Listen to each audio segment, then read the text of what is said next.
ကုန်သွယ်ရေးမှာစီကံလိုက်နာဖို့ဘယ်လိုလေ့ကျင့်ရမလဲဘယ်လိုကုန်သွယ်ရေးနည်းလမ်းမှာမဆိုစီကံလိုက်နာခြင်းဟာအရေးကြီးတဲ့အချက်တစ်ခုဖြစ်ပါတယ်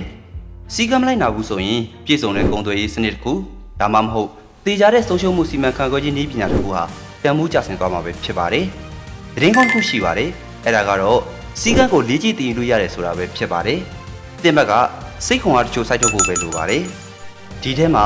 ဈေးကွက်များကိုတည်တည်ချာချာလေ့လာခြင်းလည်းပါဝင်ပါတယ်အထူးသဖြင့်တင်လက်ရှိကုန်သွယ်ရေးဆောင်ရွက်နေတဲ့ဈေးကွက်ကိုပိုပြီးလေ့လာသင်ပါတယ်ထပ်ပြီးတော့မိမိကိုယ်ထိန်းချုပ်နိုင်စွမ်းကိုလေ့ကျင့်ရပါမယ်စီကံကိုလေ့ကျင့်တည်ယူဖို့အတွက်ပထမဆုံးအနေနဲ့စိတ်ရှည်သီးခံနိုင်ဖို့နဲ့ကြောက်စိတ်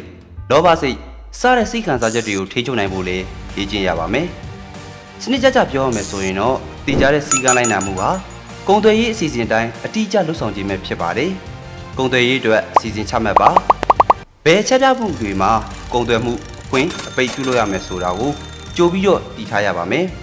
Stop loss နဲ့ take profit တွေကိုတည်တည်ချာချာသတ်မှတ်ပြီးခိုင်မာတဲ့ risk management စီမင်းများကိုချမှတ်ရပါမယ်ဈေးကွက်တွင်မယိုးမဖြောက်မပြုတ်လို့ပဲ